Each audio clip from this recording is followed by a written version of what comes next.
Hello, welcome back to Crohn's Talk. This is episode 3. We ended the last episode talking about limits, knowing your limits. So that's what I want to dedicate this episode to. That's something that I learned pretty early. People say I was more of an adult than a kid, that I kind of grew up quick, kind of mature for my age, I guess.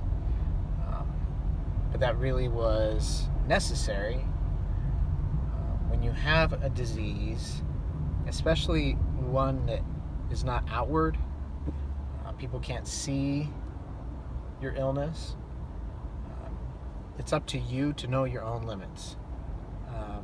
At first, when I got sick, my mom and dad would advocate for me. They'd talk to my teachers. I mentioned earlier that first year back to school in PE, I didn't have to participate. And so my parents would do that, make sure people knew, make sure my scout leaders knew, and stuff like that. But then the burden was on me. And at the end of the day, it was, when they talked to, say, my scout leader, I'm going on a hike or whatever, it was, hey, he's got Crohn's, he's got to take his medicine, he has limits, but he knows, just, keep an eye on him, but he knows what he needs to do. My parents trusted me, and I didn't always, I pushed the boundaries a little bit. I remember a ski trip where I was with the scouts going skiing, and I didn't stop for lunch, which was bad. I didn't have the energy reserves to go all day without eating, and so I suffered for it on the 4-hour drive home. But I was the kid, I was the party pooper, because I was the kid who, they never had to worry about breaking curfew, because I knew my limits. I knew that I needed so many hours of sleep in order to function, and if I didn't get that sleep, I may be okay for a day or two, but eventually I would start getting sick. And once you get sick, it's harder to get out of it. And I had a busy schedule, just like most high school kids.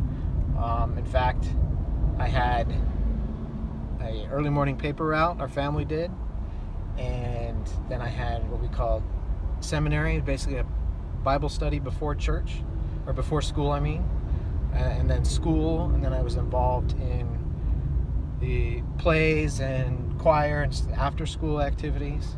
So, and I worked once I hit 16. So I was a normal teenage kid with this disease, and I had to know what I could and couldn't do, so that I could stay healthy enough to continue. And that's the responsibility of the person, because nobody else knows what you feel like. Even though your parents are looking out for you as a kid, they don't know how you feel. The doctor doesn't know how you feel, and I am the worst of everyone. Whenever the doctor would ask me how I was feeling, I'd say pretty good, and I was always putting on that brave face. It took me a long time. Even now, sometimes I'm not quite as brutally honest as I should be.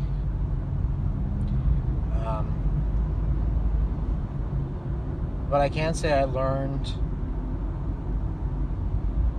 my limits, what I couldn't do, and I stuck to them, because I knew what it felt like when I didn't, and I didn't want to feel like that. I didn't want to be sick. I wanted to be normal.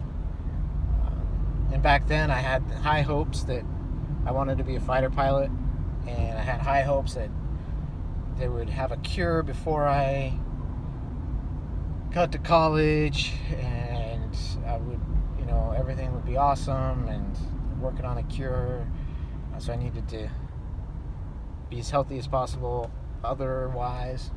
Of course, the cure didn't happen. Still waiting on that one. Still working on it.